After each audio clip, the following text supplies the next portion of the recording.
So at this point, you might say, okay, Liam, you defined adverse selection, and I see that, okay, your ridiculous example of a used car market with two prices that are government mandated, right? Okay, I see how that market breaks down, but how generalizable is this, right? And can you be a little more specific? Really, Liam, could you use math to explain to me what you just did with words? To which my response would be, this is an economics course. Of course we can use math to explain what we just used with words. So let's go into a formal statement of the Akerlof model.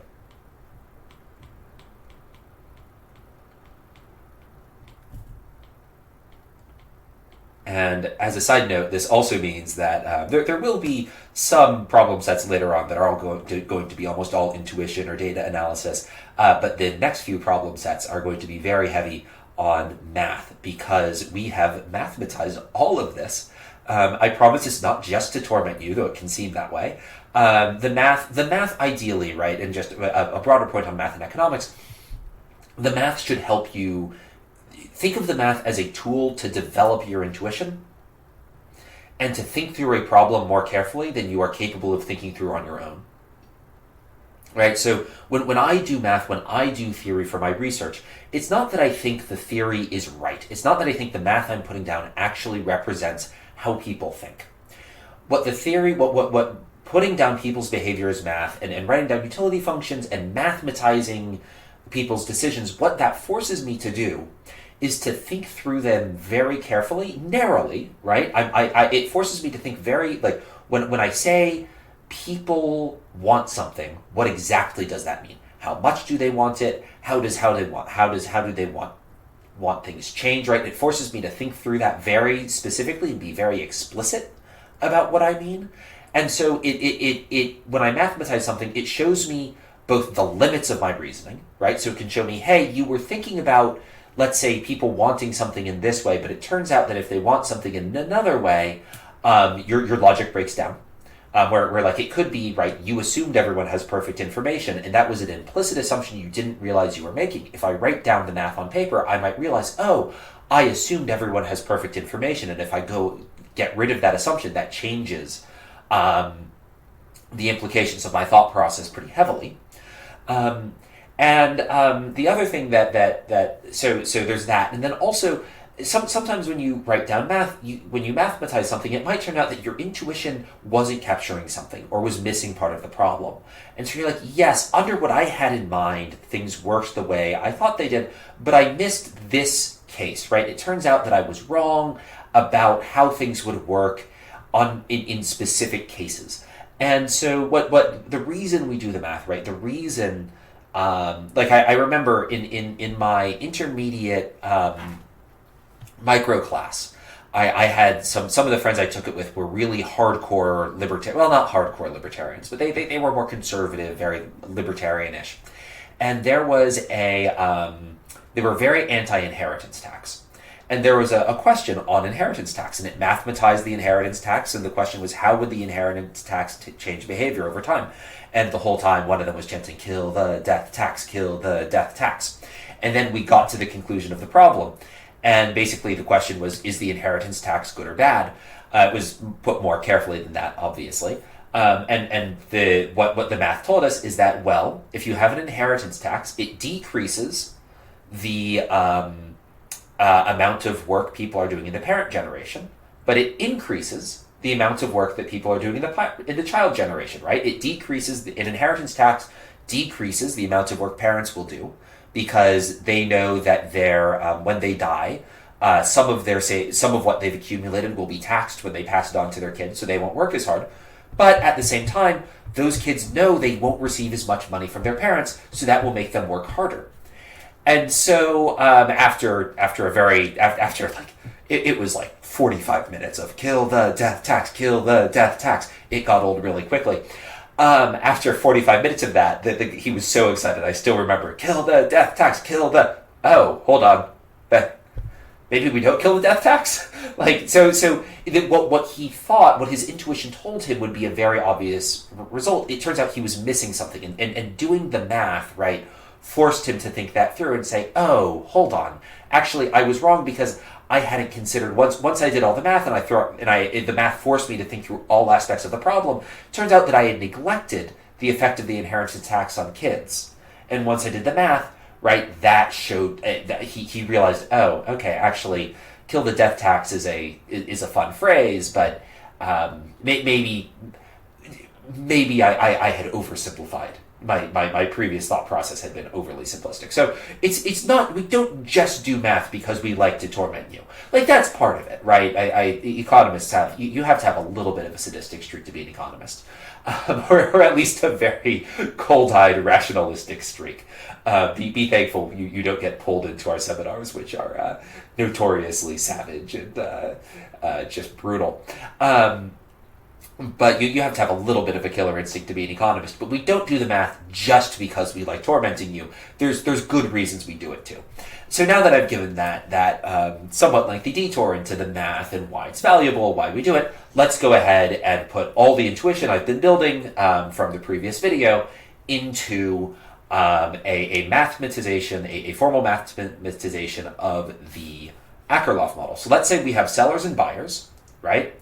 And there are n cars on the market, right? So at the beginning of the model, before any trades have happened, each person owns a set of cars. We're going to label the cars 1 through n. Each car has exactly one owner, right? And of course, there are things other than cars that exist. This will be shocking to some people, but yes, there are things other than cars.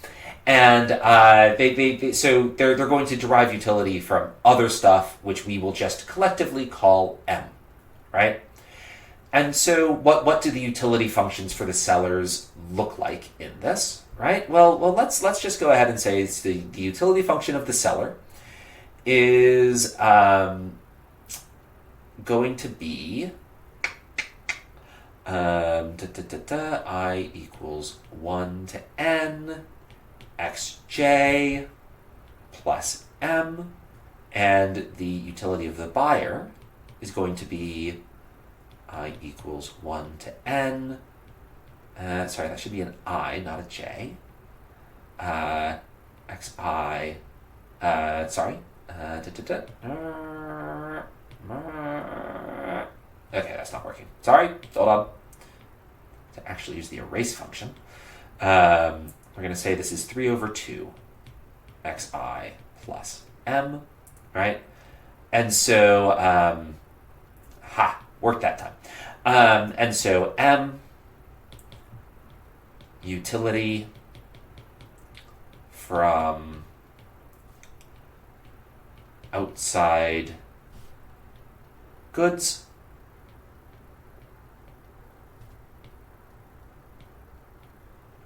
and we have xi is quality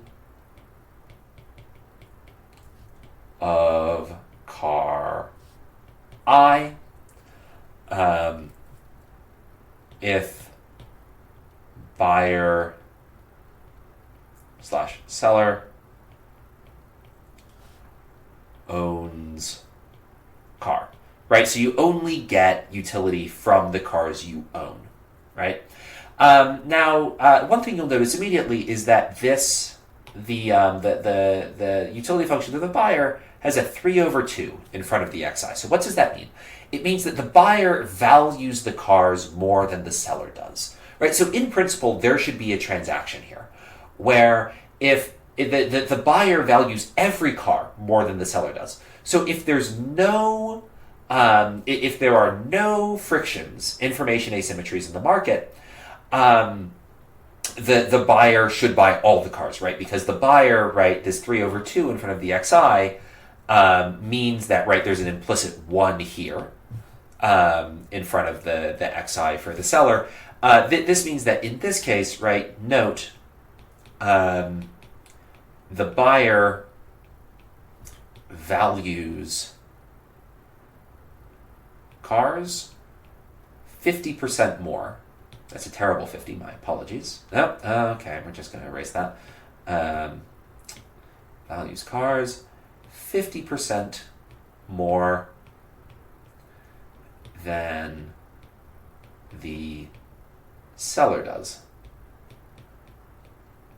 Now, in some ways, right, we're setting ourselves up to succeed here, right? I could have said, maybe the buyer values the cars equally as much as the seller does. And you might see how the market's going to break down pretty quickly in that case. Or I might have said, it's only the buyer values the cars at 10% more than the seller does. And you're like, okay, I can see maybe that market would break down.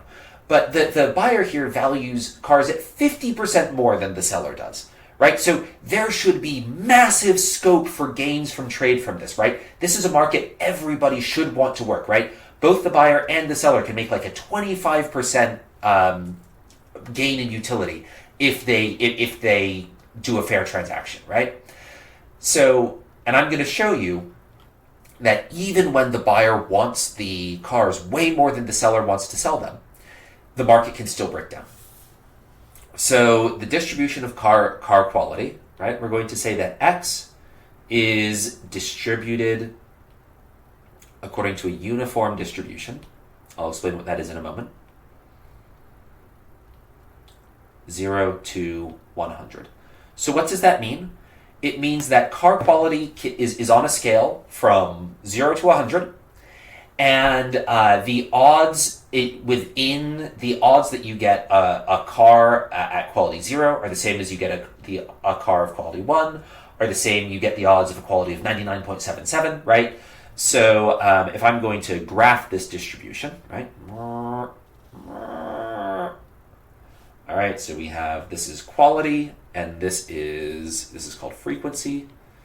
It's technically not a probability because, but you can think of it basically as a probability. The reason it's not a probability is because this is going to be for those of you who haven't taken statistics, this is going to be a continuous distribution, which means that technically the odds you get a car of any given quality are 0.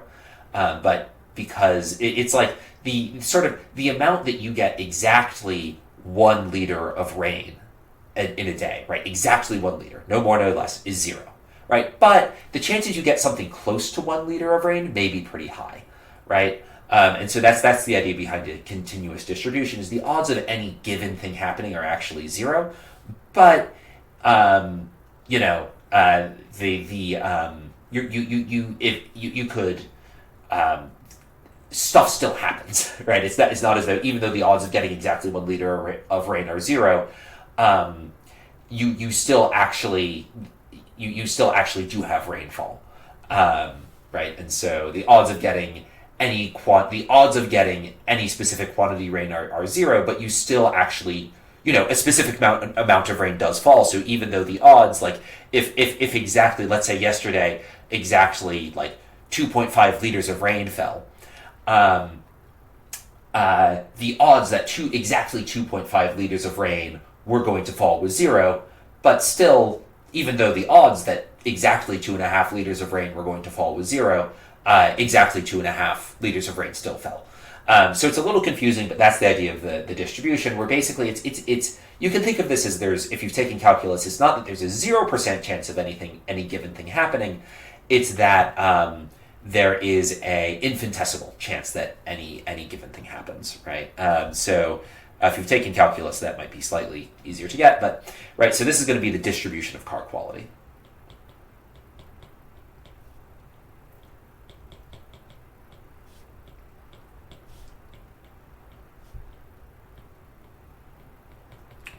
Right, so pretend that this line is straight, right? Pretend that this line is straight for me, right? The odds that you get, you can think of this as sort of again, it's not quite the odds, because the odds anything happen are 0, but if you take the odds and divide them by the chance of being infinitesimal, right? If you account for the fact that the odds of everything happening are actually 0, this is how likely a given, like, how likely you are to have like 50 car quality of 50 versus a car quality of 100, right? And they're equally likely to occur. A uniform distribution just means that from 0 to 100 means car quality is somewhere between 0 and 100, and it's equally likely to be 0 as it is to be 100, as it is to be 50, as it is to be 99.999, as it is to be pi, right? That's 3.1415, et cetera, for the record, and not actual pi, which sounds delicious. So an important note about a uniform distribution is that there is a 100 minus q % chance that car quality exceeds q for any q between 0 and 100, right? So that's another way to think about it, right? So this is a fact about uniform distribution. I'll give you a few more things about I'll give you some more facts about the uniform distribution that will be useful. For the record, we don't use the uniform distribution. Actually, in economics, the use of the uniform distribution is not very common in formal economics. We don't think that most things are uniformly distributed. The reason why we use the uniform distribution in undergrad classes is because the math is easier. And we could give you a more complex, more realistic distribution, but we don't expect you to be able to do the level of math that goes along with it. So we're not completely sadistic. We are thinking of you, right?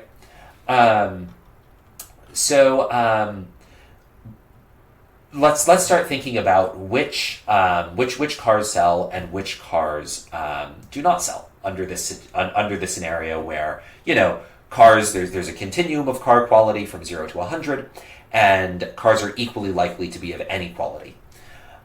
So which cars sell, right? So before we talk about that, let's define Pareto improvement, which you should have seen in intermediate micro, but I will redefine it here because it's an important concept. Improvement.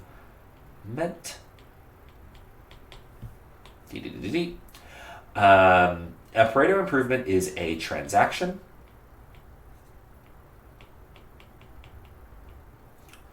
or reallocation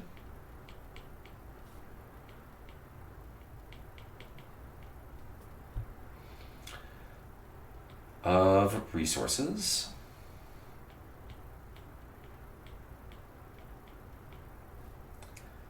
that leaves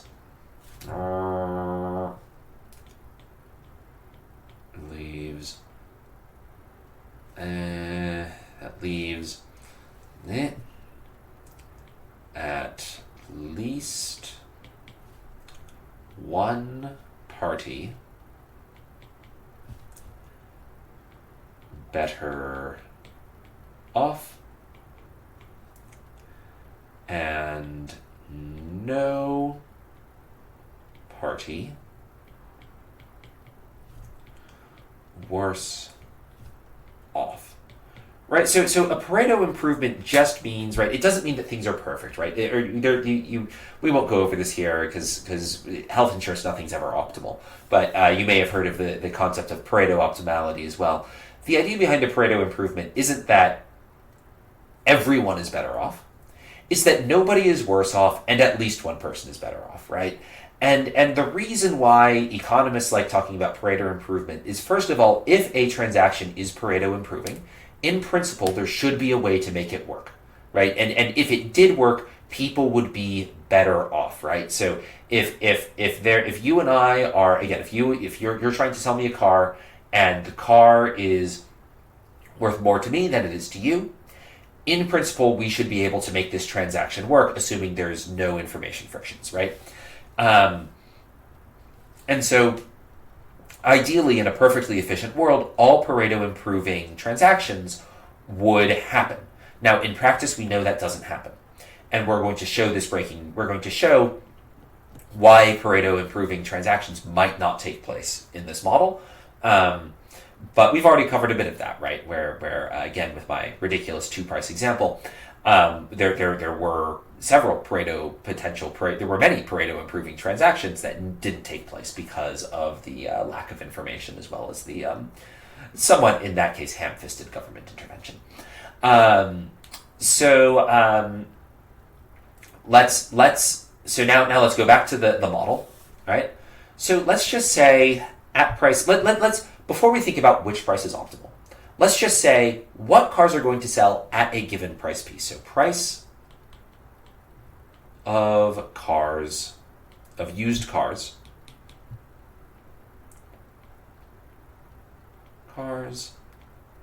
let's call that P, right? So this is, right, we're going back to Econ 200, right? Let's just say we're not going to worry about how the price is determined for now. We're just going to assume the price of used cars, right? There's one price for all used cars, and it's P, right? So let's see who is going to sell, right? So this is the utility of the seller before the market opens, right? Before any transactions have taken place, is some, right? The seller owns all the cars, right? I equals 1 to n, xi plus m, right? And so let's say that the person, the seller sells x1, right? So sell x1, right? And x1, right? I could put any xi for this. I'm just using x1 as an example, right? There's nothing particularly special about x1. I'm choosing it because I could relabel these however I want. So you can think of this as I'm selling an arbitrary car, and I'm just calling that car the first car.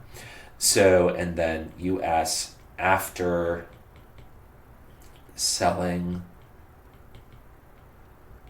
x1 is equal to, so I equals 1 to n of xi plus m minus x1, right? Because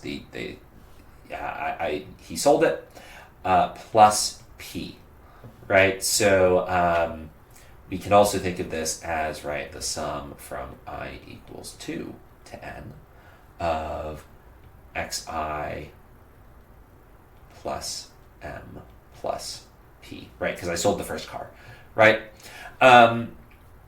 So what's the change in the seller's utility? Equals US after minus US before, which is going to be equal to P minus X1, right? So you'll notice that the person, you're only going to sell, so you'll only sell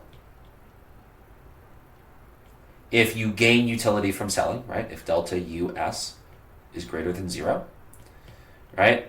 Which in turn implies that only sell if X1 is less, if X1 is less than P, right? So again, this is the intuition from that ridiculous two price example, right? If I only sell if now we're actually down to one price. I only sell if my car has lower quality than the price. So let's let omega P equals the set of all cars on offer in the market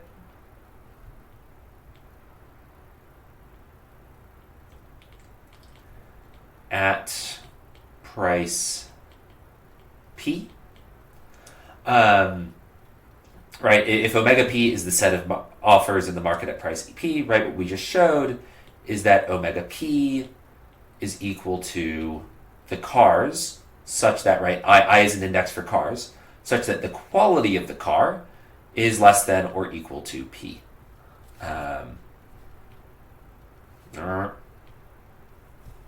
Right, I actually should add greater than and less than signs there. So, all right. So I still don't like those. Hold on, let me. That one needs a redo. All right. So so that's the set of markets that are being sold, right? So if I'm going to draw my uniform distribution, right, of cars, right, car quality, right? So X, right, car quality, and we have freak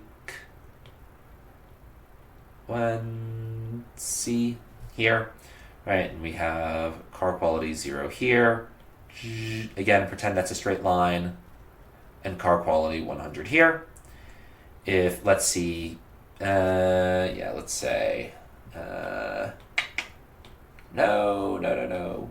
Okay, let's say that P is here, right? If this is P, we have these cars sold, these cars in market.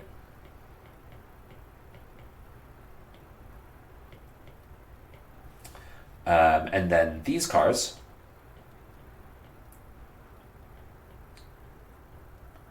are not, right? So let's see. Let's do red, and then I think there should be a way for me to adjust transparency here. Let's see. Okay, we'll just. Maybe if I just do a dotted line, I'll be able to get what I want. Let's see, dotted. Right, so sort of this red dotted area. It's a very cheery. Okay, not perfect, but so the sort of the the chicken pox area is those cars are not on the market, right? And so this is adverse selection, right? So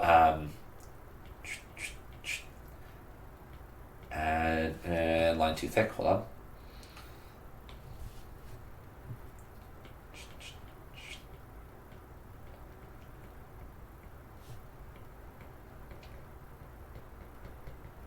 Right, so this is adverse selection in the used car market in practice, right? The highest quality cars, right, these cars are not for sale.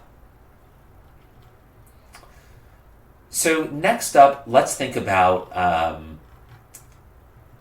what will buyers buy, right? So we're going to repeat this problem from the perspective of the buyer now. And so we have you buyer before any transaction. Right. The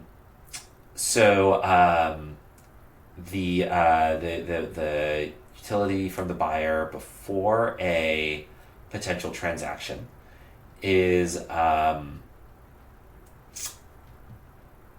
sum from I equals 1 to n 3 over 2 xj. Right, these are cars that are xi. These are cars that the buyer already owns, plus m. And then actually, let's use j here just to show that these are different cars from the cars that are being sold. Right, these are the buyer may already own some cars. Right, so it could be that there are 0 cars owned. Right, we have xj plus m. So these are cars that the buyer already owns, right? We'll say M there just to differentiate it from the seller. And then let's say they buy car M plus 1. So UB after buying car M plus 1, right? That's going to be equal to the sum from j equals 1 to m xj plus m. And sorry, there's a 3 over 2 here, right? Remember the 3 over 2. The buyer values cars more than the seller does. Plus 3 over 2 x m plus 1 minus P, right? Because this is the utility that the buyer gets from buying the next car, and that's the utility they lose from having to pay the price, right? Now, of course, the buyer doesn't know the actual value of the quality of car M plus 1. So she can't figure out, she doesn't know how much she's going to gain or lose from this transaction, but she can calculate the change in her expected utility, right? And so as opposed to the seller who knew exactly how much he would get if he sold, how much utility he would get if he sold the car, the buyer has to go off of expected utility as opposed to known utility, right? The seller knew exactly what he was selling. The buyer doesn't know exactly what she's getting, right? So the change in expected utility is equal to the expectation of the utility before minus the utility after, which is equal to the expected value of sum j equals 1 to m 3 over 2 xj plus 3 over plus m plus 3 over 2 xm plus 1 minus p minus the sum from j equals 1 to m 3 over 2 xj plus m, which is going to be equal, do some math, do some cancellation, it's 3 over 2 e x n plus 1, sorry, m plus 1,